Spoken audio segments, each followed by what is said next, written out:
সঙ্গীত সম্পর্কে জানার আগে আমাদেরকে একটা বিষয় সম্পর্কে পরিষ্কার হওয়া উচিত, কারণ এই জাতীয় সঙ্গীতের প্রেক্ষাপট হচ্ছে 1905 সালের বঙ্গভঙ্গ।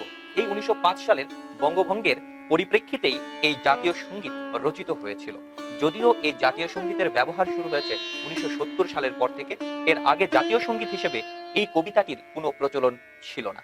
এটি মূলত বঙ্গভঙ্গের সময় যখন স্বদেশী আন্দোলন চলছিল, এই স্বদেশী আন্দোলনের সময় এই কবিতাটি রচনা করা হয়েছে। এই যে স্বরবিতান কবিতা, এটিকেই পরবর্তীতে আমরা জাতীয় সঙ্গীত হিসেবে স্বীকৃতি দিই।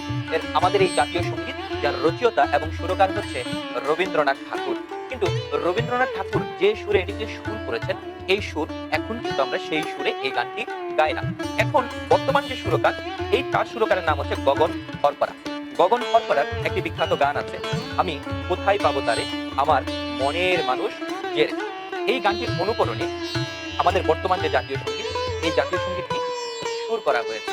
অর্থাৎ আমরা এখন যে সুরে গাই, এই সুরটি হচ্ছে বাউল সঙ্গীত গগন হরপাড়ার আমি কোথায় পাবো তারে, আমার মনের মানুষ জেরে। এই গানের যে সুর আর বর্তমানে আমার সোনার বাংলা আমি তোমায় ভালোবাসি, এই জাতীয় সঙ্গীতের সুর দুটো একই। এটি রচনা করা হয়েছে 1905 সালে, এটা বাংলা 1312 বঙ্গাব্দ। আমরা জানি